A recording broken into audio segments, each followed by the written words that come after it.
Hello. അപ്പം നമുക്ക് ബ്ലെൻഡറിൻ്റെ software എങ്ങനെ ഇൻസ്റ്റാൾ ചെയ്യാൻ നോക്കാം. ജസ്റ്റ് നിങ്ങൾ സൈറ്റിലേക്ക് പോവുക, ഗൂഗിളിലേക്ക്. ഗൂഗിളിൽ പോയിട്ട് ബ്ലെൻഡർ എന്ന് ടൈപ്പ് ചെയ്ത് കഴിഞ്ഞാൽ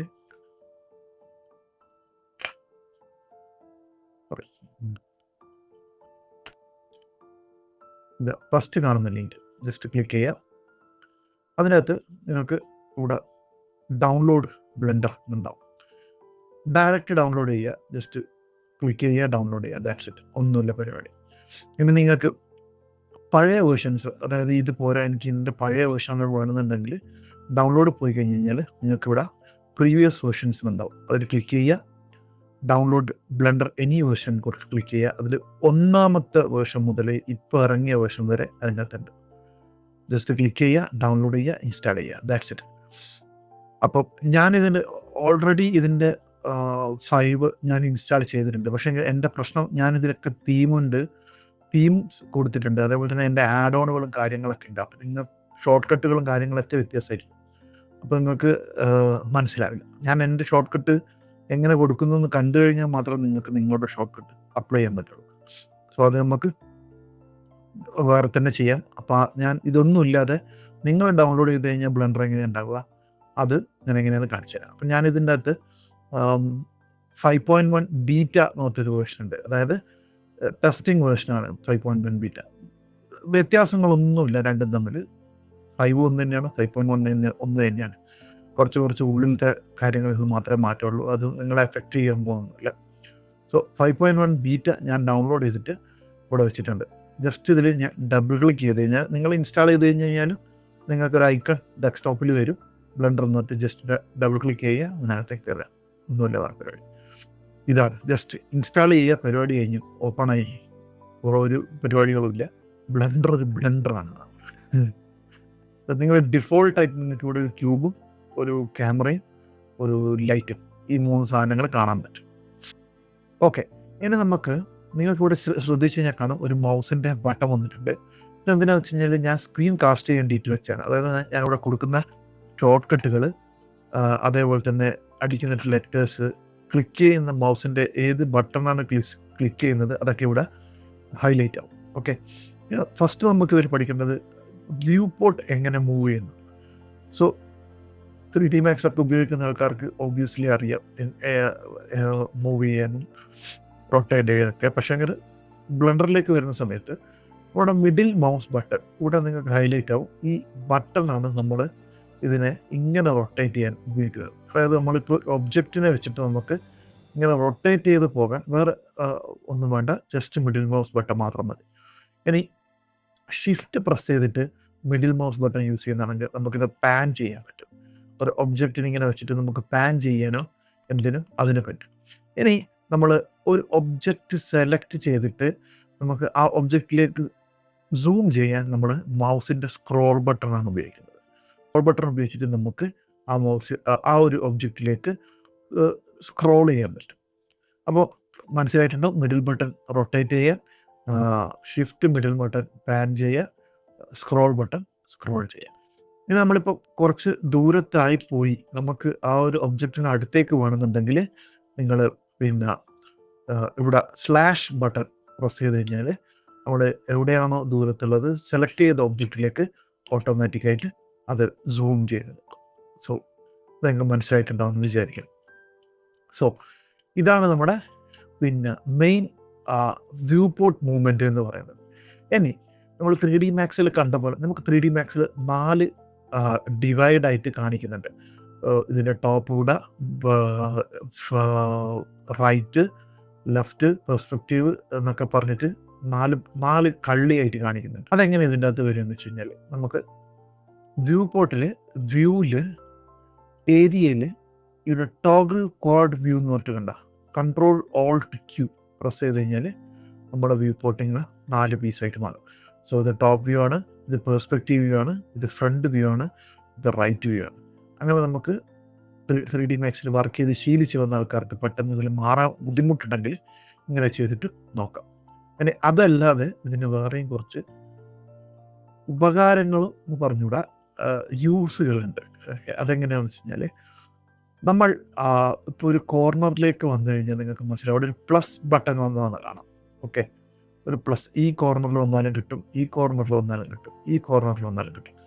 അപ്പോൾ ഇത് എന്താണെന്ന് വെച്ച് കഴിഞ്ഞാൽ, നിങ്ങൾക്ക് ഇവിടുന്ന് ക്ലിക്ക് ചെയ്ത് ഡ്രാഗ് ചെയ്ത് കഴിഞ്ഞ് കഴിഞ്ഞാൽ ഈ വ്യൂ പോർട്ടിനെ രണ്ടായിട്ട് സ്പ്ലിറ്റ് ചെയ്യാൻ പറ്റും. ഓക്കെ, എനിക്ക് ഈ വ്യൂ പോർട്ടിനെ രണ്ടായിട്ട് സ്പ്ലിറ്റ് ചെയ്യണമെന്നുണ്ടെങ്കിൽ നിങ്ങൾക്ക് ഇവിടെ ക്ലിക്ക് ചെയ്തിട്ട് താഴോട്ടേക്ക് വലിച്ചിട്ട് രണ്ടാക്കിയിട്ട് സ്പ്ലിറ്റ് ചെയ്യാം. സോ ഇത് നമുക്ക് മെയിൻ നമ്മുടെ റെൻഡറിങ് വ്യൂ ആക്കി മാറ്റാം, ഇത് നമുക്ക് നമ്മുടെ വർക്കിംഗ് വ്യൂ ആക്കി മാറ്റാം, ഇത് വേണ്ടിക്കാൻ നമുക്ക് നമ്മുടെ ഷെയ്ഡഡ് വ്യൂവോ മെറ്റീരിയൽ കൊടുക്കുന്ന വ്യൂവോ എന്ത് വേണ്ടിക്കലും മാറ്റാം. അങ്ങനെ നമുക്ക് ഈ വ്യൂ പോർട്ടിനെ ഏത് രീതിയിൽ വേണ്ടിക്കലും ബ്ലെൻഡറിൽ അഡ്ജസ്റ്റ് ചെയ്ത് വെക്കാൻ പറ്റും.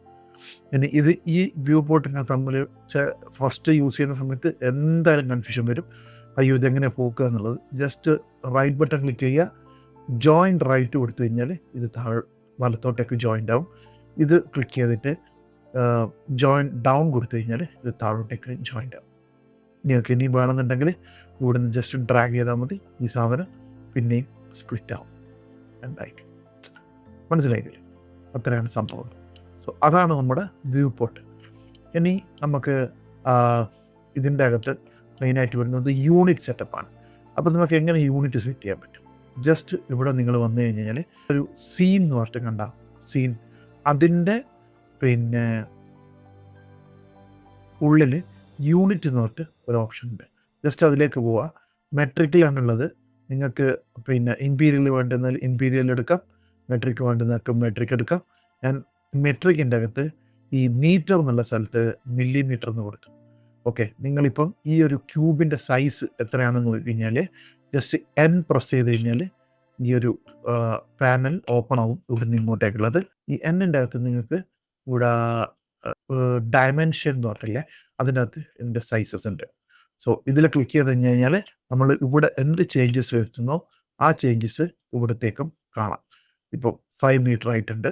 നമ്മളിതിനെ ഇനി വൈ ആക്സസിലേക്ക് സ്കെയിൽ ചെയ്ത് കഴിഞ്ഞാൽ ഇവിടത്തേക്കും അതിൻ്റെ ചേഞ്ചസ് കാണാം. ഇനി അതല്ലാതെ തന്നെ നിങ്ങൾക്ക് ഇവിടെ തന്നെ പോയിട്ട് പർട്ടിക്കുലർ സൈസ് ടൈപ്പ് ചെയ്ത് കൊടുത്തു കഴിഞ്ഞാലും ഇതിൻ്റെ സൈസ് ചേഞ്ച് ആവുന്നതാണ്. നമുക്കിത് വ്യൂ പോർട്ട് നമുക്ക് മൂവ്മെൻറ്റ് എങ്ങനെ ചെയ്യാം? വ്യൂ പോർട്ട് നമ്മൾ കണ്ടു, അതായത് 4 ടോഗിൾ വ്യൂ പോർട്ട് ആക്കിയിട്ട് ചെയ്യുന്നത് കണ്ടു. പക്ഷെ നമുക്ക് ക്വിക്കായിട്ട് എങ്ങനെ ഒരു ടോപ്പ് വ്യൂ എടുക്കണം അല്ലെങ്കിൽ ഒരു റൈറ്റ് വ്യൂ എടുക്കണം അത് നോക്കാം. സോ നമ്മൾ ജസ്റ്റ് കീപാഡിൻ്റെ അകത്ത് 1 പ്രസ് ചെയ്ത് കഴിഞ്ഞാൽ നമുക്കിതിൻ്റെ ഫ്രണ്ട് വ്യൂ കിട്ടും. ഓക്കെ, 7 പ്രസ് ചെയ്ത് കഴിഞ്ഞാൽ നമുക്കിതിൻ്റെ ടോപ്പ് വ്യൂ കിട്ടും. ഓക്കെ, മനസ്സിലായില്ല? 1 പ്രസ് ചെയ്ത് കഴിഞ്ഞാൽ ഫ്രണ്ട് വ്യൂ, 7 പ്രസ് ചെയ്ത് കഴിഞ്ഞാൽ ടോപ്പ് വ്യൂ. ഇത് ഇങ്ങനെ ചെയ്യുന്ന ആൾക്കാരുണ്ട്, അത് ചെയ്യരുതെന്ന് ഞാൻ പറയുന്നില്ല, അത് അവരവരുടെ ഇഷ്ടം. പക്ഷേ എനിക്ക് കുറച്ചുകൂടി കൺവീനിയൻ്റ് ആയിട്ടുള്ള ഒരു വഴി എന്ന് പറഞ്ഞു കഴിഞ്ഞാൽ, ഞാനിവിടെ ഒരു ജസ്റ്റ് ഒരു മങ്കി ഫേസ് ആഡ് ചെയ്തിട്ട്, കാരണം അതിൻ്റെ ഫ്രണ്ട് വ്യൂ, ബോക്സിൻ്റെ ഫ്രണ്ട് വ്യൂ ടോപ്പ് വ്യൂ എന്നുള്ളത് പെട്ടെന്ന് മനസ്സിലാവില്ല. ഇങ്ങനെ നോക്കുകയാണെന്നുണ്ടെങ്കിൽ ഇതാണ് അതിൻ്റെ ഫ്രണ്ട് വ്യൂ. അപ്പോൾ നമുക്ക് ഈസി ആയിട്ട് എങ്ങനെ ഇതിൻ്റെ ഫ്രണ്ട് വ്യൂവിലേക്ക് പോകാം? ഓൾട്ട് പ്രസ് ചെയ്തിട്ട് മിഡിൽ മൗസ് ബട്ടണിൽ അത് ഒന്ന് ഡ്രാഗ് ചെയ്ത് കഴിഞ്ഞ് കഴിഞ്ഞാൽ നമുക്കിതിൻ്റെ ഫ്രണ്ട് വ്യൂ കിട്ടും. ഈസിയാണ്. ഓൾട്ട് പ്രസ് ചെയ്യുക, ആ മൗസ് ബട്ടൺ ക്ലിക്ക് ചെയ്തുകൊണ്ട് തന്നെ റൈറ്റിലേക്ക് മൂവ് ചെയ്ത് കഴിഞ്ഞാൽ ഇത് ഓട്ടോമാറ്റിക് ഇതിൻ്റെ റൈറ്റ് വ്യൂവിലേക്ക്, ഓർത്തോഗ്രാഫിക് റൈറ്റ് വ്യൂവിലേക്ക് മാറും. ജസ്റ്റ് ഇങ്ങനെ റൊട്ടേറ്റ് ചെയ്യുക, താഴോട്ട് റൊട്ടേറ്റ് ചെയ്ത് കഴിഞ്ഞാൽ അതിൽ ഓർത്തോഗ്രാഫിക് ടോപ്പ് വ്യൂ കിട്ടും. ഓൾട്ട് പ്രസ് ചെയ്തിട്ട് നമുക്ക് ഓരോ വ്യൂവിലേക്കും ഇങ്ങനെ കൊണ്ടുപോകാൻ പറ്റും. അതാണ് കുറച്ചും കൂടി എനിക്ക് ഈസി ആയിട്ട് തോന്നിയത്. അതിന് പെർസ്പെക്റ്റീവിൽ വരണമെന്നുണ്ടെങ്കിൽ ഓൾട്ട് ഒഴിവാക്കിയിട്ട് ജസ്റ്റ് മൂവ് ചെയ്താൽ മതി, ഓട്ടോമാറ്റിക്കായിട്ട് പെർസ്പെക്റ്റീവിൽ മാറും. സോ വ്യൂ പോർട്ട് മൂവ്മെൻറ്റിന് ഇത് ഈസി പരിപാടി. ഓക്കെ, ഇപ്പം ഞാനിവിടെ ഒരു ബോക്സ് ക്രിയേറ്റ് ചെയ്യുകയാണെന്നുണ്ടെങ്കിൽ ആ ബോക്സിൽ നമ്മൾ ഇവിടെ സ്കെയിൽ, റൊട്ടേറ്റ്, മൂവ്, ഈ 3 സാധനങ്ങളുണ്ട്. അപ്പോൾ ഇതിൽ ക്ലിക്ക് കഴിഞ്ഞാൽ റൊട്ടേറ്റിൽ വന്ന റൊട്ടേഷൻ വരും, സ്കെയിൽ വന്ന സ്കെയിൽ വരും. അപ്പോൾ ഇങ്ങനെ എടുത്തിട്ട് നമ്മൾ വർക്ക് ചെയ്യാമെന്നുണ്ടെങ്കിൽ നമുക്ക് കുറച്ച് അലോസരം ഉണ്ടാക്കുന്ന കേസാണ് ഓരോന്നിനും ഇതേപോലെ എടുത്ത് വർക്ക് ചെയ്യാന്ന് പറയുന്നത്. അപ്പം നമ്മൾ ഈസി പീസി എങ്ങനെ വർക്ക് ചെയ്യുന്നത് വെച്ച് കഴിഞ്ഞാൽ, നമ്മൾ ഇതിനെ നമുക്ക് ഇങ്ങനെ സ്കെയിൽ ചെയ്യാം, ഇങ്ങനെ സ്കെയിൽ ചെയ്യാം, എന്തും ചെയ്യാം. പക്ഷേ എങ്കിൽ ഷോർട്ട് കട്ട് വെച്ച് ചെയ്യുന്നതിന് നമ്മൾ ഇത് ക്ലിക്ക് ചെയ്തതിന് ശേഷം എസ് പ്രസ് ചെയ്തിട്ട് സ്കെയിൽ ചെയ്ത് കഴിഞ്ഞാൽ നമുക്കിത് ഓവറോൾ സ്കെയിൽ ആവും. ഓക്കെ, കംപ്ലീറ്റ്ലി സ്കെയിൽ ആവും. ഇനി നമ്മൾ എസ് പ്രസ് ചെയ്തിട്ട് ഇതിനെ എക്സ് പ്രസ് ചെയ്ത് കഴിഞ്ഞാൽ ഇത് പിന്നെ എക്സ് ആക്സിസിലേക്ക് മാത്രമേ സ്കെയിൽ ആവുള്ളൂ. സോ നിങ്ങൾക്കിത് കാണാൻ പറ്റും, എക്സ് ആക്സിസിലേക്ക് നമുക്കിത് സ്കെയിൽ ആവും. അതല്ലാതെ നമ്മൾ നേരത്തെ പറഞ്ഞ പോലെ കീപാഡിൽ എൻ പ്രസ് ചെയ്ത് കഴിഞ്ഞിട്ട് ഇവിടെ നമ്മുടെ ടൂൾസ് ഐറ്റം പ്രസ് ചെയ്ത് കഴിഞ്ഞാൽ നമുക്ക് ഇതിന് ഇങ്ങനെയും സ്കെയിൽ ചെയ്യാൻ പറ്റും. സോ എസ് പ്രസ് ചെയ്യുക, എക്സ് പ്രസ് ചെയ്യുക, അതിനെ എക്സ് ആക്സിസിലേക്ക് നമ്മൾ സ്കെയിൽ ചെയ്യുന്നു. എസ് പ്രസ് ചെയ്യുക, വൈ പ്രസ് ചെയ്ത് കഴിഞ്ഞാൽ നമ്മളതിനെ വൈ ആക്സിസിലേക്ക് സ്കെയിൽ ചെയ്യുന്നു. എസ് പ്രസ് ചെയ്തിട്ട് നമ്മൾ സി പ്രസ് ചെയ്ത് കഴിഞ്ഞാൽ നമ്മൾ അതിനെ സി ആക്സിസിലേക്ക് സ്കെയിൽ ചെയ്യാൻ പറ്റും. ഈ സെയിം സാധനം തന്നെയാണ് മൂവ്മെൻറ്റിനും റൊട്ടേഷനും. സോ നിങ്ങൾക്ക് മൂവ്മെൻറ്റ് വേണമെന്നുണ്ടെങ്കിൽ നിങ്ങൾ ജി പ്രസ് ചെയ്ത് കഴിഞ്ഞാൽ നമുക്ക് ഇതിനെ ഓവറോൾ മൂവ് ചെയ്യാൻ പറ്റും. ജി ആണ് ഷോർട്ട് കട്ട് ജി. ഇനി നമുക്ക് ഒരാക്സസിലേക്ക് മാത്രം ഇത് മൂവ് ചെയ്യേണ്ടതുണ്ടെങ്കിൽ ഇങ്ങനെ മൂവ് ചെയ്യാം. അതല്ലാന്നുണ്ടെങ്കിൽ ജി പ്രസ് ചെയ്തിട്ട് അതിനെ എക്സ് പ്രസ് ചെയ്ത് കഴിഞ്ഞാൽ പിന്നെ അത് എക്സ് ആക്സസിലേക്ക് മാത്രമേ അത് മൂവ് ആവുള്ളൂ.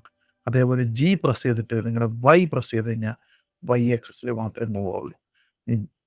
ജി പ്രസ് ചെയ്തിട്ട് സി പ്രസ് ചെയ്ത് കഴിഞ്ഞാൽ ജി ആക്സസിൽ മാത്രമേ മൂവ് ആവുള്ളൂ. അതേ സാധനം തന്നെയാണ് റൊട്ടേഷൻ. ആർ പ്രസ് ചെയ്ത് കഴിഞ്ഞാൽ ഇത് നമുക്ക് റൊട്ടേറ്റ് ചെയ്യും. പക്ഷേ ഇതൊരു ആക്സസിലും ഇല്ലാണ്ട് ഇങ്ങനെ പരക്കെ റൊട്ടേറ്റ് ചെയ്ത് കളിക്കും. സോ ആർ പ്രസ് ചെയ്തിട്ട് നമ്മൾ എക്സ് പ്രസ് ചെയ്താണെങ്കിൽ ഇത് നമുക്ക് എക്സ് ആക്സസിലേക്ക് ഇങ്ങനെ മൂവ് ചെയ്യാം, റൊട്ടേറ്റ് ചെയ്യാം. ആറ് പ്രസ് ചെയ്തിട്ട് വൈയിലാണെങ്കിൽ വൈയിലും, ആറ് പ്രസ് ചെയ്തിട്ട് സിയിലാണെങ്കിൽ സിയിലും റൊട്ടേറ്റ് ചെയ്യാൻ പറ്റും. അപ്പോൾ അതാണ് ഇതിൻ്റെ ഉള്ളിലുള്ള സ്കെയില്, റൊട്ടേറ്റ്, ട്രാൻസ്ഫോം. ഓക്കെ, അതാണ് ഇതിൻ്റെ ട്രാൻസ്ഫോർമേഷൻ. ഓക്കെ, നമ്മൾ ഇനി നോക്കാൻ പോകുന്നത് കർസർ പിന്നെ ഒറിജിൻ, ഈ രണ്ട് കാര്യങ്ങളെ പറ്റിയിട്ടാണ്. സോ കർസർ എന്ന് പറയുന്നത് ഞാൻ പറഞ്ഞ ഈ കാണുന്ന ഈ വൈറ്റ് ആൻഡ് റെഡ് ഡോട്ടഡ് ഈ സർക്കിളിനെയാണ് നമ്മൾ കർസർ എന്ന് പറയുന്നത്. ഈ കർസർ നമുക്ക് പല രീതിയിൽ ഉപകാരപ്പെടും. ഇപ്പം നമ്മൾ ഷിഫ്റ്റ് ഞാൻ സ്ക്രീൻ കാസ്റ്റ് ഓൺ ചെയ്യും. ഓക്കെ, ഇവിടെ നമ്മൾ ഷിഫ്റ്റ് എ പ്രസ് ചെയ്യുകയാണെന്നുണ്ടെങ്കിൽ നമുക്ക് മെനു ഓപ്പൺ ആയിട്ട് കിട്ടും. അതായത് നമുക്ക് ആഡ് ചെയ്യേണ്ട ഒബ്ജക്റ്റുകളാണ് ഈ കാണുന്നത്. നമുക്ക് ഇവിടുന്ന് മെഷ് ആഡ് ചെയ്യാം, കർവ്സ് ആഡ് ചെയ്യാം, സർഫേസ് ആഡ് ചെയ്യാം, അതൊക്കെ ആഡ് ചെയ്യാൻ പറ്റും. അത് ഞാൻ ഇത് എന്തെന്നാണെന്നുള്ളത് ഞാൻ സെപ്പറേറ്റ് ആയിട്ട് ഇത് കഴിഞ്ഞിട്ട് കാണിച്ചു തരാം. ഞാൻ ജസ്റ്റ് ഇവിടുന്ന് ഒരു ബോക്സ് ആഡ് ചെയ്യാം. സോ ഈ ബോക്സ് നിങ്ങളിപ്പോൾ കണ്ടിട്ടുണ്ടാവും, ആ കർസർ എവിടെയാണുള്ളത് അവിടെയാണ് ഈ ബോക്സ് വന്നിട്ട് പ്ലേസ് ആയത്. സോ ഞാൻ ഇവിടെ ഒരു കർസർ പ്ലേസ് ചെയ്ത് ഷിഫ്റ്റ് റൈറ്റ് മൗസ് ബട്ടൺ, നിങ്ങൾക്ക് ഇവിടെ കാണാൻ പറ്റും, ഇത് ഈ ബട്ടൺ, അത് പ്രസ് ചെയ്യുമ്പോഴാണ് ആ കർസർ നമുക്ക് മൂവ് ആവുന്നത്. സോ ഇവിടെ ഞാൻ പ്ലേസ് ചെയ്ത കർസറിൽ ഞാൻ ഷിഫ്റ്റ് എ പ്രസ് ചെയ്തിട്ട് ഒരു സ്പിയർ ആഡ് ചെയ്യുന്നുണ്ടെങ്കിൽ ആ കർസർ എവിടെയാണോ അവിടെയാണ് ആ സ്പിയർ ആഡ് ആയിട്ടുണ്ടാവുക. സോ ഞാൻ ഇവിടെ വെച്ചിട്ട് ഒരു ഷിഫ്റ്റ് എ പ്രസ് ചെയ്തിട്ട് കർസർ ആഡ് ചെയ്തിട്ട് ഒരു സ്പിയർ ആഡ് ചെയ്യുന്നുണ്ടെങ്കിൽ ആ സ്പിയർ ആ ബോക്സിന്റെ മേളിൽ ആ കർസറിൽ വന്ന് നിൽക്കും.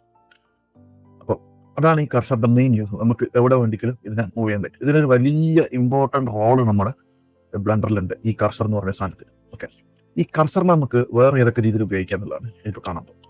അപ്പോൾ ഇത് നിങ്ങൾ കാണാൻ പോകുന്നത് മായയിലൊക്കെ യൂസ് ചെയ്തിട്ടുണ്ടായിരുന്ന പൈ മെനു എന്ന് പറഞ്ഞ ഒരു ഓപ്ഷൻ ഉണ്ട്. അതായത് ഇതിനാണ് നമ്മൾ പൈ മെനു എന്ന് പറയുന്നത്. അതായത് ഈ ഒരു സാധനത്തിൽ ഇതിന് പൈ മെനു എന്നാണ് പറയുക. അതായത് നമ്മൾ ഇത് ചെറിയൊരു പൈ മെനു ആണ്. ഇത് പൈ മെനു എഡിറ്റർ എന്നൊക്കെ പറഞ്ഞിട്ട് ഒരു വലിയ സംഭവങ്ങളുണ്ട്. ആഡ് ഓൺ എന്നാണ് അതിന് പറയുക. നമ്മൾ പ്ലഗ് ഇൻ സ്കെച്ചപ്പ് പറഞ്ഞാൽ അങ്ങനെ നമുക്ക് പൈ മെനു വാങ്ങാൻ പറ്റും, ആ എഡിറ്റർ വാങ്ങാൻ പറ്റും. അത് ഒരുപാട് പൈ ഉണ്ട്, എഡിറ്റേഴ്സ് ഒക്കെ ഉണ്ട്. സോ നമുക്കിപ്പോൾ ഞാനിപ്പോൾ നിങ്ങൾക്ക് സിമ്പിളായിട്ട് പോകാൻ പറ്റുന്നത് ഇത് ഇൻബിൽഡ് പൈ ആണ്. ഇതിൽ നിങ്ങളെ പൈസ ഒന്നും വേണം. ഷിഫ്റ്റ് എസ് പ്രസ് ചെയ്ത് കഴിഞ്ഞാൽ നിങ്ങൾക്ക് ഇതിൻ്റെ ഒരു പൈ ആക്ടിവേറ്റ് ആവും. ഇത് കർസറിനുള്ള പൈ ആണ്. ഓക്കെ, ഇതിൽ നമുക്ക് ഒരു പൈ കൂടെ ആഡ് ചെയ്യാനുണ്ട്. ഫസ്റ്റ് ആഡ് ഓൺ നമ്മൾ ഇൻസ്റ്റാൾ ചെയ്യാൻ പോകുന്നത്. സോ എങ്ങനെയാണ്, ഇവിടെ എഡിറ്റിൽ പ്രിഫറൻസിലേക്ക് പോയി കഴിഞ്ഞാൽ ഇവിടെ നമുക്ക് കുറച്ച് കാര്യങ്ങളാണ്. ഈ പ്രിഫറൻസിൻ്റെ അകത്ത് നിങ്ങൾക്ക് ഈ വ്യൂ പോർട്ട് എന്ന് പറഞ്ഞില്ലേ, അവിടെ നിങ്ങൾക്ക് ഈ ഡിസ്പ്ലോന്റെ ഒക്കെ സൈസ് ചേഞ്ച് ചെയ്യാൻ പറ്റും. ഈ സാധനം ഇതിൻ്റെ സൈസ് കൂട്ടുക കുറക്കുക ഒക്കെ ചെയ്യാൻ പറ്റും. അത് നിങ്ങൾ ഒന്ന് ചെക്ക് ചെയ്ത് നോക്കിയാൽ മതി. അതേപോലെ നിങ്ങൾ ഗ്രാഫിക് കാർഡ് യൂസ് ചെയ്യുന്ന ഒരാളാണെങ്കിൽ നിങ്ങൾ നേരെ ഇവിടെ ഇൻപുട്ടിലേക്ക് പോവുക. സിസ്റ്റമിലേക്ക് പോവാം. സിസ്റ്റമിൻ്റെ ഇവിടെ നോൺ കൂടെ ഓപ്റ്റിക്സ് ഒക്കെ കൊടുത്തിട്ടുണ്ട്. നിങ്ങൾ NVIDIA ഗ്രാഫിക് കാർഡാണ് ഉപയോഗിക്കുന്നുണ്ടെങ്കിൽ നിങ്ങൾ ഓപ്റ്റിക്സോ കൂടെ എടുക്കാം. ഇപ്പം ഞാൻ ഓപ്റ്റിക്സ് എടുത്തു, NVIDIA GeForce RTX 5070 എൻ്റെ കാർഡാണ്. സോ ഈ കാർഡ് സെലക്ട് ചെയ്തിട്ട് നിങ്ങൾ ജസ്റ്റ് ഇവിടെ സേവ് പ്രിഫറൻസ് നോട്ട് കൊടുക്കുക. ഓക്കെ, അത് NVIDIA കാർഡ് യൂസ് ചെയ്യുന്ന ആൾ ചെയ്തോ, ഇതെന്ന് കുഴപ്പമൊന്നും. ഇനി നമുക്ക് വേണ്ടുന്നത് ആഡ് ഓൺസ് ആണ്. ആഡ് ഓൺസിൽ നമുക്കിപ്പോൾ മെയിനായിട്ട് വേണ്ടുന്നത് 2 ആഡ് ഓണുകളാണ്. ഇത് നോഡ് റാങ്കുലർ നിങ്ങൾ കൺഫേം ആയിട്ട് ഇൻസ്റ്റാൾ ചെയ്യണം. നിങ്ങളിത് ഇൻസ്റ്റാൾ കാണിക്കില്ല. ജസ്റ്റ് ഇവിടെ നോഡ് റാങ്കുലർ എന്ന് നോഡിന് ടൈപ്പ് ചെയ്താൽ മതി. നോഡ് റാങ്കുലർ എന്ന് വരും. ആ ബോക്സിൽ ഒന്ന് ടിക്ക് ചെയ്ത് കഴിഞ്ഞാൽ അത് ഇൻസ്റ്റാൾ ആയി. ഓക്കെ, നെക്സ്റ്റ് നമുക്ക് വേണ്ടുന്നത് 3D വ്യൂ പോർട്ട്. അത് ഇവിടെ ആഡ് ഓൺ നിങ്ങൾ കാണുന്നില്ലെങ്കിൽ ഗെറ്റ് എക്സ്റ്റൻഷൻ നോക്കി ഇതിന്റെ മുകളിൽ ഉണ്ടാവും. ഇത് പുതിയ വേർഷനിൽ ഒന്നാണ്, പഴയ വേർഷനിൽ ആഡ് ഓൺ മാത്രമേ ഉണ്ടായുള്ളൂ. പുതിയ വേർഷനിൽ ഗെറ്റ് എക്സ്റ്റൻഷൻ ഉണ്ടാവും. ഇവിടെ പോയിട്ട് 3D വ്യൂ പോർട്ട് എന്ന് അടിച്ചു കഴിഞ്ഞാൽ ഇവിടെ കണ്ടാൽ നിങ്ങൾക്ക് 3D വ്യൂ പോർട്ട് പൈമെനു ഈ സാധനം ഇൻസ്റ്റാൾ ചെയ്യുക. ഇൻസ്റ്റാൾ ചെയ്തതിന് ശേഷം ജസ്റ്റ് സേവ് ആസ് പ്രിഫറൻസ് കൊടുത്തു കഴിഞ്ഞാൽ അത് എന്തിനാ കൊടുക്കുന്നതെന്ന് വെച്ച് കഴിഞ്ഞാൽ നമ്മളിപ്പോൾ ഇൻസ്റ്റാൾ ചെയ്ത സാധനം അടുത്ത പ്രാവശ്യം നമ്മൾ ഓപ്പൺ ചെയ്യുന്നിടത്ത് അത് ലോഡാവാൻ വേണ്ടിയിട്ട്. നമ്മൾ കൊടുത്തിട്ടില്ലെങ്കിൽ ഇത് റിമൂവ് ആവും. ഓക്കെ, നമ്മൾ ഒരു പൈമെനും കൂടി ഇതിൽ ഇൻസ്റ്റാൾ ചെയ്തിട്ടുണ്ട്. സോ ഫസ്റ്റ് നമ്മൾ കർസറിന്റെ പൈമെനുകൾ നോക്കാൻ പോകും. കർസറിന്റെ പൈമെനിൻ്റെ അകത്ത് നമ്മൾ ഷിഫ്റ്റ് എസ് പ്രസ് ചെയ്ത് കഴിഞ്ഞാൽ നിങ്ങൾക്ക് ഇവിടെ ഇങ്ങനെ കുറച്ച് ഓപ്ഷൻസ് കാണാം. ഈ ഓപ്ഷൻ എന്ന് പറയുന്നത് ഒന്ന് സെലക്ഷൻ ടു കർസർ, അതായത് നിങ്ങളിപ്പോൾ സെലക്ട് ചെയ്തിട്ടുള്ള ഒബ്ജക്റ്റുകളെ ഈ കർസറിലേക്ക് കൊണ്ടുവരണമെന്നുണ്ടെങ്കിൽ ഷിഫ്റ്റ് എസ് പ്രസ് ചെയ്തിട്ട് സെലക്ഷൻ ടു കർസർ കൊടുത്തു കഴിഞ്ഞാൽ ആ ഒബ്ജക്റ്റുകളൊക്കെ ആ ഒരു കർസറിൽ വന്ന് നിൽക്കും. ഓക്കെ, ഇപ്പം ഈ ഒരു പ്രതലത്തിൽ നിങ്ങൾക്ക് ഈ ഒരു ഒബ്ജക്റ്റ് കൊണ്ടുവന്ന് വെക്കണമെന്നുണ്ടെങ്കിൽ ഷിഫ്റ്റ് എസ് പ്രസ് ചെയ്തിട്ട് സെലക്ഷൻ ടു കർസർ കൊടുത്താൽ ആ ഒബ്ജക്റ്റ് അവിടെ വന്ന് നിൽക്കും. ഇനി അത് ഇവിടെ വെക്കണമെന്നുണ്ടെങ്കിൽ ഇങ്ങനെ കൊടുത്തു കഴിഞ്ഞാൽ ഇവിടെ വന്ന്, ഇവിടെ ആണെങ്കിൽ ഇങ്ങോട്ട്, എവിടെ വേണമെങ്കിലും നമുക്ക് നമ്മൾ വെക്കുന്ന കർസറിലേക്ക് ഒബ്ജക്റ്റ് കൊണ്ടുപോകണമെന്നുണ്ടെങ്കിൽ ഈ ഒരു സെലക്ഷൻ ടു കർസർ കൊടുത്താൽ മതി. രണ്ടാമത്തേത് സെലക്ഷൻ ടു ആക്റ്റീവ് ആണ്. സെലക്ഷൻ ടു ആക്റ്റീവ് എന്ന് പറഞ്ഞു കഴിഞ്ഞാൽ ഇപ്പം നമ്മൾ ഈ ഒരു ഒബ്ജക്റ്റിനെ സെലക്ട് ചെയ്തു, ഷിഫ്റ്റ് പ്രസ് ചെയ്തിട്ട് അടുത്ത ഒരു ഒബ്ജക്റ്റിനെ സെലക്ട് ചെയ്തു. നിങ്ങൾക്ക് കാണാം ഇവിടെ ഒരു ഡാർക്ക് ഓറഞ്ച് കളറും ഇവിടെ ഒരു ലൈറ്റ് ഓറഞ്ച് കളറിലുമാണ് ഔട്ട്ലൈൻ ഉള്ളത്. ഓക്കെ, അപ്പോൾ കാണാൻ പറ്റുന്നുണ്ടാവില്ലേ, ഇവിടെ ഒരു ലൈറ്റ് ഓറഞ്ചും ഇവിടെ ഒരു ഡാർക്ക് ഓറഞ്ച്. ഈ ലൈറ്റ് ഓറഞ്ച് കളറാണ് ആക്റ്റീവ് ഒബ്ജക്റ്റ്. അതായത് ഇത് രണ്ടും സെലക്ഷനിലാണ് ഉള്ളതെങ്കിലും ഇതിലാണ് ലാസ്റ്റ് സെലക്ട് ചെയ്തത്, അതിലാണ് സെലക്ഷൻ ഉണ്ടാവുക. നിങ്ങളിപ്പോൾ ഷിഫ്റ്റ് എസ് പ്രസ് ചെയ്തിട്ട് സെലക്ഷൻ ടു ആക്റ്റീവ് കൊടുത്തു കഴിഞ്ഞാൽ ഈ സെലക്ട് ചെയ്തിട്ടുള്ള ഈ സെലക്ഷൻ ഈ ആക്റ്റീവിലേക്ക് പോകും. Shift S selection to active കൊടുത്തു കഴിഞ്ഞാൽ നമ്മൾ ഈ ഒരു ബോക്സ് അവിടെ പോയി. അപ്പോൾ ആ റൗണ്ട് എന്തിയെ ഒരു ചോദ്യം വരും. ആ റൗണ്ട് ഇതിന്റെ ഉള്ളിലുണ്ട്, കണ്ടാ, ഇതിന്റെ ഉള്ളിലുണ്ടാവും. അതിന്റെ സെന്റർ പോയിന്റും ഇതിന്റെ സെന്റർ പോയിന്റും പോയിട്ട് മാച്ച് ആവും. ഓക്കെ, ഇതിപ്പോൾ നമ്മൾ ക്ലിക്ക് ചെയ്തിട്ട് ഷിഫ്റ്റ് എസ് കൊടുത്തിട്ട് സെലക്ഷൻ ടു ഗ്രിഡ് കൊടുത്തു കഴിഞ്ഞാൽ എന്താ സംഭവിക്കാൻ പോകുന്നത് വെച്ച് കഴിഞ്ഞാൽ ഇതിന്റെ സെന്റർ പോയിന്റ് ഇതിന്റെ നിയറസ്റ്റ് ആയിട്ടുള്ള ഗ്രിഡ് ഏതാ ആ ഗ്രിഡ് പോയിട്ട് ഇത് സ്നാപ്പ് ആവും. സെലക്ഷൻ ടു ഗ്രിഡ് കൊടുത്തു കഴിഞ്ഞാൽ ഈ പീസ് ഇതിന്റെ താഴെയുള്ള ഗ്രിഡ് ഏതാ ആ ഗ്രിഡ്, ഇവിടെ ഒരു ഗ്രിഡ് കാണുന്നുണ്ടല്ലോ നിങ്ങൾക്ക്, ഗ്രിഡിൽ പോയിട്ട് മാച്ച് ആയിട്ടുണ്ട്.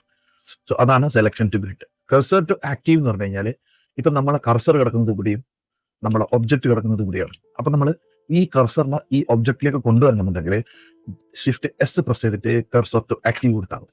അപ്പോൾ ഇവിടത്തേക്ക് വരും. ഇനി പെർട്ടിക്കുലർ പോയിന്റിലേക്ക് നിങ്ങൾക്ക് വരണമെന്നുണ്ടെങ്കിൽ, മേ ബി ഈ ഒരു കോർണറിലേക്കാണ് വരണമെന്നുണ്ടെങ്കിൽ നമ്മൾ എഡിറ്റ് മോഡിലേക്ക് പോവുക. ഒബ്ജക്റ്റിൽ എഡിറ്റ് മോഡ് എന്ന് കൊടുത്തു കഴിഞ്ഞ് കഴിഞ്ഞാൽ നമ്മളെ മോഡലിനെ നമുക്ക് എഡിറ്റ് ചെയ്യാൻ പറ്റും. അത് ഡീറ്റെയിൽ ആയിട്ട് പോകുന്നതാണ്, ജസ്റ്റ് ഞാൻ കാണിക്കാൻ വേണ്ടി പറയുന്നതല്ലോ. ഈ ഒരു വേർട്ടെക്സിലേക്ക് നമുക്ക് ഇത് ഈ കർസറിനെ കൊണ്ടുവരണമെന്നുണ്ടെങ്കിൽ വേർട്ടെക്സ് സെലക്ട് ചെയ്തിട്ട് ഷിഫ്റ്റ് എസ്സിൽ കർസർ ടു ആക്റ്റീവ് കൊടുത്തു കഴിഞ്ഞാൽ ആ കർസർ ഈ വേർട്ടെക്സിൽ വന്നിട്ട് ആക്റ്റീവിൽ വന്നിട്ട് നിൽക്കും. ഓക്കെ, ഷിഫ്റ്റ് എസ് പ്രസ് ചെയ്ത് കഴിഞ്ഞാൽ നമുക്ക് അടുത്തൊരു option cursor to selected, cursor to active രണ്ടും ഒന്ന് തന്നെയാണ്. പിന്നെ കർസർ ടു വേൾഡ് ഒറിജിൻ അങ്ങനെ പറഞ്ഞു കഴിഞ്ഞാൽ നമ്മളിപ്പം ഈ കർസർ ഇവിടെയാണുള്ളത്. ഓക്കെ, ഇവിടെയൊക്കെ ആയിട്ടാണ് കർസർ കിടക്കുന്നത്. പക്ഷെ നമുക്ക് ഇതിന്റെ സെന്ററിൽ വേണമെന്നുണ്ട്, അതായത് ഒറിജിന്റെ സെന്റർ എന്ന് പറയുന്നത് ഈ ഒരു വ്യൂ പോർട്ടിന്റെ സെന്റർ എന്ന് പറയുന്നത് ഇത് രണ്ടും ഈ എക്സും വൈയും ലൈന് ക്രോസ് ചെയ്യുന്നതിന്റെ സെന്റർ ആയിരിക്കും ഇതിന്റെ സെന്റർ പോയിന്റ് എന്നത്. അവിടത്തേക്ക് നമുക്ക് ഇത് കൊണ്ടുപോയി വെക്കണമെന്നുണ്ടെങ്കിൽ ഷിഫ്റ്റ് എസ് പ്രസ് ചെയ്തിട്ട് കർസർ ടു വേൾഡ് ഒറിജിൻ എന്ന് പറഞ്ഞു കഴിഞ്ഞാൽ ഓട്ടോമാറ്റിക് ഇത് പോയിട്ട് അവിടെ. സോ നമുക്ക് ഇനി ഈ ഒരു ഒബ്ജക്റ്റിനെ അവിടെ കൊണ്ടുപോകണമെന്നുണ്ടെങ്കിലും സെലക്ഷൻ ടു കർസർ കൊടുത്തു കഴിഞ്ഞാൽ ഇത് നിങ്ങൾ കുറച്ച് വർക്ക് ചെയ്ത് കഴിഞ്ഞാൽ ഓട്ടോമാറ്റിക് ആയിട്ട് നമുക്ക് പിന്നെ ഇത് വായിക്കേണ്ടെന്ന് വരില്ല. ജസ്റ്റ് നമുക്ക് ഇതിലൂടെ പ്ലേസ് ചെയ്യണമെന്നുണ്ടെങ്കിൽ ഇങ്ങനെ കൊടുത്താൽ പോകും. മനസ്സിലായില്ലേ? അപ്പോൾ നമുക്ക് ഇങ്ങനെ നോക്കി എടുക്കൊന്നും വേണ്ട. വർക്ക് ചെയ്ത് ശീലമായി കഴിഞ്ഞാൽ പിന്നെ നമുക്ക് പെട്ടെന്ന് ഇതിന്റെ സെന്ററിലേക്ക് കൊണ്ടുപോകണമെന്ന് നമ്മൾ ഇങ്ങനെ കൊടുത്തിട്ട് അങ്ങോട്ടേക്ക് കൊണ്ടുപോകാൻ പറ്റും. പിന്നെ കർസർ ടു ഗ്രിഡ് ആണ്, അതായത് നമ്മളെ കർസർ ഇവിടെയുള്ള കർസർ നമുക്ക് നിയറസ്റ്റ് ഗ്രിഡിലേക്ക് സ്നാപ്പ് ചെയ്യാൻ പറ്റും. അതിനാണ് കർസർ ടു ഗ്രിഡ് എന്ന് പറയുന്നത്. ഓക്കെ, നെക്സ്റ്റ് എന്ന് പറയുന്നത് സെലക്ഷൻ ടു കർസർ. ഇത് രണ്ടും ഒരേ ഓപ്ഷൻ തന്നെയാണ്, വലിയ വ്യത്യാസം ഒന്നുമില്ല. കീപ്പ് ഓപ്സെറ്റ് എന്ന് പറയുന്ന ഓപ്ഷൻ നിങ്ങൾ ഇതിനെ കൊടുത്തു കഴിഞ്ഞ് കഴിഞ്ഞാൽ മറ്റേതിൽ പോയ പോലെ തന്നെ അങ്ങോട്ടേക്ക് പോവുകയും. പിന്നെ നിങ്ങൾ എന്തൊരു ഒബ്ജക്റ്റ് ഓപ്പൺ ചെയ്ത് കഴിഞ്ഞ് കഴിഞ്ഞാലും നിങ്ങൾക്ക് ഇവിടെ അതിൻ്റെ ഒരു പാരാമീറ്റേഴ്സ് വരും. ഓക്കെ, അത് ഞാൻ ഒബ്ജക്റ്റ് ആഡ് ചെയ്യുന്ന സമയത്ത് പറഞ്ഞുതരാം. സോ അതാണ് നമ്മുടെ കർസർ. നെക്സ്റ്റ് നമുക്ക് ഒറിജിനിലേക്ക് പോകും. ഒറിജിനു വേണ്ടിയിട്ടാണ് നമ്മൾ നേരത്തെ ഒരു പൈ ആഡ് ചെയ്തത്. Okay, 3D view port pi menu എന്നൊക്കെ നമ്മൾ പൈ മെനു ആഡ് ചെയ്തില്ല. കൺട്രോൾ ഓൾട്ട് എക്സ് പ്രസ് ചെയ്ത് കഴിഞ്ഞാൽ നിങ്ങൾക്ക് ആ ഒരു പൈ ആക്ടിവേറ്റ് ചെയ്യാൻ പറ്റും. Okay, control alt X. Just നിങ്ങൾ ഒരു ഒബ്ജക്റ്റ് ആഡ് ചെയ്യുക. ഓർഡർ ചെയ്ത് കഴിഞ്ഞാൽ നിങ്ങൾക്ക് മനസ്സിലാകുന്നുണ്ട് നമുക്ക് ഇതിൻ്റെ സെൻറ്ററിലേക്ക് കൊണ്ടുപോകും. ഷിഫ്റ്റ് എസ് പ്രസ് ചെയ്തിട്ട് കഴ്സർ ടു വേൾഡ് ഒറിജിൻ കൊടുക്കുക. എന്നിട്ട് ഇതിനെ പ്രസ് ചെയ്തിട്ട് നമ്മൾ ഒറിജിൻ ഒബ്ജക്റ്റിനെ കഴ്സറിലേക്ക് കൊണ്ടുപോകും. നമുക്ക് ഇനി എന്താ ചെയ്യണമെന്ന് വെച്ച് കഴിഞ്ഞാൽ ഇതിൻ്റെ ഒറിജിനെ പറ്റിയിട്ടാണ് നോക്കുന്നത്. ഈ ഒറിജിൻ സെൻറ്ററിലുണ്ട്. നമ്മൾ നേരത്തെ പറഞ്ഞ പോലെ നമുക്ക് ഈ ഒറിജിനെ ഇവിടെ ഒറിജിൻ ആക്ടിവേറ്റ് ചെയ്തിട്ട് എങ്ങോട്ടേക്ക് വേണ്ടിയെങ്കിലും മൂവ് ചെയ്യാനൊക്കെ പറ്റും. ഓക്കെ, പക്ഷെ അത് കുറച്ചും കൂടി എളുപ്പത്തിൽ ചെയ്യാൻ വേണ്ടിയിട്ടുള്ള ഒരു പരിപാടിയാണ് നമ്മളിപ്പോൾ കാണുന്നത്. കൺട്രോൾ ഓൾട്ട് എക്സ് പ്രസ് ചെയ്ത് കഴിഞ്ഞാൽ നിങ്ങൾക്ക് ഈ ഒറിജിൻ്റെ ഇത്രയും പൈസ് ആക്ടിവേറ്റ് ആകുന്നുണ്ട്. അത് ഫസ്റ്റ് എടുത്തത് origin to selection. Origin to selection എന്ന് പറഞ്ഞു കഴിഞ്ഞാൽ ഈ ഒറിജിനെ നമ്മൾ സെലക്ട് ചെയ്ത പോയിന്റിലേക്ക് കൊണ്ടുവരാൻ വേണ്ടിയിട്ടാണ്. അപ്പോൾ നമ്മളിപ്പോൾ എഡിറ്റ് മോഡിലേക്ക് പോവുകയാണെന്നുണ്ടെങ്കിൽ നമ്മൾ ഈ സെലക്ട് ചെയ്ത പോയിന്റിലേക്ക് നമ്മൾ ഒറിജിനെ കൊണ്ടുവരണമെന്നുണ്ടെങ്കിൽ ഓൾട്ട് കൺട്രോൾ എക്സ് പ്രസ് ചെയ്യുക, ഒറിജിൻ ടു സെലക്ഷൻ കൊടുത്തു കഴിഞ്ഞാൽ ഇനി നമ്മൾ ഒബ്ജക്ട് മോഡിലേക്ക് പോയി കഴിഞ്ഞാൽ ഈ ഒബ്ജക്ട് മോഡും എഡിറ്റ് മോഡിലേക്കും ക്വിക്കായിട്ട് മാറാനുള്ള ഷോർട്ട് കട്ട് ടാബാണ്. ടാബ് പ്രസ് ചെയ്ത് കഴിഞ്ഞാൽ ഒബ്ജക്റ്റിലേക്കും എഡിറ്റിലേക്കും പെട്ടെന്ന് മാറ്റാൻ പറ്റും. സോ ഈ പോയിന്റിലേക്ക് നമ്മുടെ ഒറിജിൻ പോയിന്റ് വന്നിട്ടുണ്ട്. സോ നിങ്ങൾ ഇനി റൊട്ടേറ്റ് ചെയ്താലോ സ്കെയിൽ ചെയ്താലോ ഇനിയെല്ലാം ആ ഒരു പോയിന്റിനെ ഒറിജിൻ ആക്കി വെച്ചിട്ട് അത് ചെയ്യുള്ളൂ. ഇപ്പം നമ്മൾ ഒരു ഡോർ ചെയ്യാന്നുണ്ടെങ്കിൽ ആ ഡോറിനെ നമ്മൾ നമ്മുടെ ഇതില്ലേ ഹിഞ്ചസ് ഒക്കെ കൊടുക്കുകയാണെന്നുണ്ടെങ്കിൽ ആ ഹിഞ്ചസിൽ നമ്മൾ ഇപ്പം ഞാൻ ഈ ഒരു എഡ്ജ് സെലക്ട് ചെയ്തിട്ട് ഇവിടത്തേക്ക് നമ്മൾ നമ്മുടെ ഒറിജിൻ പോയിന്റ് കൊടുക്കുകയാണെന്നുണ്ടെങ്കിൽ ഈ ഇവിടുത്തെ ആയിരിക്കും. അപ്പം നമ്മൾ ഡോറൊക്കെ ചെയ്യുകയാണെന്നുണ്ടെങ്കിൽ ആ ഹിഞ്ചസ് വെച്ചിട്ട് അത് വർക്കാവും. അതായിരിക്കും ആ ഹിഞ്ചസിലായിരിക്കും അതിന്റെ പ്രിവ്യൂ പോയിന്റ് ഉണ്ടാവുക. ഇത്രയേ ഉള്ളൂ സംഭവം. അപ്പം control alt X origin to selection. രണ്ടാമത്തത് origin to mass. Origin to mass എന്ന് പറഞ്ഞു കഴിഞ്ഞാൽ നമ്മൾ ഈ സെലക്ട് ചെയ്തിരിക്കുന്ന ഒബ്ജക്റ്റിന്റെ ഓവറോൾ സെന്റർ പോയിന്റ്, അതാണ് അതിന്റെ മാസ്. സോ ഞാൻ ഓൾട്ട് കൺട്രോൾ എക്സ് എടുത്തിട്ട് ഒറിജിൻ ടു മാസ് കൊടുത്തു കഴിഞ്ഞാൽ ഇതിന്റെ സെന്ററിൽ പോയിട്ട് അത് നോക്കും. ഓക്കെ, രണ്ടാമത്തത് ഓൾട്ട് കൺട്രോൾ എക്സ് കൊടുത്തു കഴിഞ്ഞാൽ ഒറിജിൻ ടു ജോമെട്രി. അതായത് ഇപ്പൊ നമ്മുടെ ഒറിജിൻ ഇതിന്റെ ഉള്ളിലാണുള്ളത്. ഈ ഒറിജിനെ നമ്മൾ പുറത്തു കൊണ്ടിരുന്നെന്ന് വിചാരിച്ചു. ജസ്റ്റ് നമ്മൾ ഇതിന്റെ ഒറിജിൻ ടു കൺസർ കൊടുത്തു കഴിഞ്ഞാൽ ഇപ്പൊ ഈ ഒറിജിൻ ഇതിന്റെ പുറത്താണുള്ളത്. നമുക്ക് ഈ ഒറിജിൻ അങ്ങോട്ടേക്ക് പോകണമെന്നുണ്ടെങ്കിൽ കൺട്രോൾ ഓൾട്ട് എക്സ് എടുത്തിട്ട് ഒറിജിൻ ടു ജോമെട്രി എടുത്തു കഴിഞ്ഞാൽ ഒറിജിൻ ജോമെട്രിയിലേക്ക് പോകും. അപ്പോൾ ഒറിജിനും മാസും ഇതും എല്ലാം ഏകദേശം ഒന്ന് തന്നെയാണ് സംഭവം. പിന്നെ കൺട്രോൾ എക്സ് കൊടുത്തു കഴിഞ്ഞാൽ ഒറിജിൻ ടു വോളിയം. അതായത് ഒരുപാട് ഒബ്ജക്റ്റ് നമ്മൾ ഇതിനകത്ത് നമുക്ക് ചെയ്യാൻ പറ്റും. ഇപ്പം ഇതിനെ കോപ്പി എടുത്തിട്ട് നമ്മൾ ഇങ്ങനെ വെക്കുകയാണെന്നുണ്ടെങ്കിൽ ഇപ്പം ഇതിന്റെ ഒറിജിൻ എന്ന് പറയുന്നത് ഈ ഒരു സെന്ററിലാണ്. ഇത് ഈ ഒരു ഒബ്ജക്റ്റിന്റെ സെന്ററിലുള്ളത്. നമുക്ക് ഇതിന്റെ എല്ലാത്തിൻ്റെയും കൂടെ സെന്റർ മിഡിലായിരിക്കണം അത് വേണമെന്നുണ്ടെങ്കിൽ കൺട്രോൾ ഓൾട്ട് പ്രസ് ചെയ്തിട്ട് ഒറിജിൻ ടു വോളിയം കൊടുത്തു കഴിഞ്ഞാൽ ഈ എല്ലാത്തിൻ്റെയും വോളിയത്തിന്റെ സെന്ററിലാണ് ആ പോയിന്റ് ഉണ്ടാവുക. നമുക്ക് സ്റ്റേ ചെയ്യാനൊക്കെ അത് എളുപ്പമായിരിക്കും. രണ്ടാമത് ജോമെട്രി ടു ഒറിജിൻ. അതെന്താണെന്ന് വെച്ച് കഴിഞ്ഞാൽ ഇപ്പം നമ്മൾ ഈ ഒരു ക്യൂബ് ഇവിടെ ഉണ്ട്. ഓക്കെ, നമ്മൾ പിന്നെ കർസറിലേക്ക് ഞാൻ ഒറിജിനെ ഇങ്ങോട്ട് കൊണ്ടുവന്നു. ഓക്കെ, ഇനി നമുക്ക് ഈ ഒറിജിനുള്ള സ്ഥലത്തേക്ക് ഈ ബോക്സിനെ കൊണ്ടുവരണമെന്നുണ്ടെങ്കിൽ നമ്മുടെ ചിലപ്പോൾ നമ്മുടെ കർസർ വേറെ എവിടെയെങ്കിലും ഉണ്ടാകുക. പക്ഷേ ഇതിന്റെ ഒറിജിൻ ഇപ്പം എന്താണെന്ന് വെച്ച് കഴിഞ്ഞാൽ ഒറിജിൻ ഇവിടെ ഇതിന്റെ പ്രിവ്യൂഡ് പോയിന്റ് ഇവിടെയും ഒബ്ജക്റ്റ് എവിടെയുള്ളത്. നമുക്ക് ഇതിനെ ഇവിടത്തേക്ക് കൊണ്ടുവരണമെന്നുണ്ടെങ്കിൽ കൺട്രോൾ ഓൾട്ട് കൊടുത്തിട്ട് X origin to geometry to origin. അപ്പോൾ അത് ഇങ്ങോട്ടേക്ക് വരും. ഓക്കെ, ഇനി നമുക്ക് വേറൊരു ഓപ്ഷൻ കൂടി ഇതിനകത്തുള്ളത് കൺട്രോൾ ഓൾട്ട് എക്സിൽ ഒറിജിൻ ടു കർസറാണ്. അതായത് നമ്മളെ കർസർ എവിടെയാണെന്ന് വെച്ചിട്ടുള്ളത് അവിടത്തേക്ക് ഇതിന്റെ ഒറിജിൻ. മനസ്സിലായിട്ടുണ്ടാകുന്ന വിചാരിക്കും. അപ്പോൾ ഇത്രയേ ഉള്ളൂ കർസറും ഒറിജിനും. അധികം ആൾക്കാർക്ക് കൺഫ്യൂഷൻ ആകുന്ന ഒരു വിഷയമാണ് കർസറും ഒറിജിനും. ഇത് ഒരു പിടുത്തം കിട്ടുന്നില്ലാന്ന് ഞാൻ കണ്ട വീഡിയോസിലൊക്കെ അധികം ആൾക്കാരും പറയുന്നുണ്ട്. പിന്നെ എന്നോടും കുറച്ച് ആൾക്കാർ ചോദിച്ചിട്ടുണ്ട്. അപ്പോൾ ഇത്ര ഈസി ആയിട്ട് ഇതിനെപ്പറ്റി മനസ്സിലായിട്ടുണ്ടാവുമെന്ന് എനിക്ക് തോന്നുന്നു. കാരണം വലിയ സംഭവങ്ങളൊന്നുമില്ല. ഇതിനങ്ങോട്ടും ഇങ്ങോട്ടും മൂവ് ചെയ്യുന്നതിനൊക്കെ വേണ്ടിയിട്ടുള്ള ഒരു ചെറിയ പരിപാടി. ഓക്കെ, അപ്പോൾ ഇത്രയും നിങ്ങൾക്ക് മനസ്സിലായിട്ടുണ്ടാവുമെന്ന് ഞാൻ വിചാരിക്കുന്നു. അടുത്ത ക്ലാസ് തൊട്ടിട്ട് നമുക്ക് ഇതിൻ്റെ മെനൂസും പിന്നെ പ്രിമിറ്റീവ്സ് ആഡ് ചെയ്യുന്നതും അങ്ങനെ കുറച്ച് സ്നാപ്പിങ് കുറച്ച് കാര്യങ്ങളുണ്ട്. അത് ഞാൻ അടുത്ത ക്ലാസ് പറഞ്ഞു. അപ്പോൾ സ്റ്റേ ട്യൂൺഡ്, സബ്സ്ക്രൈബ്, മണിയടി ചെയ്തിട്ട് നമുക്ക് പിന്നെ കാണാം.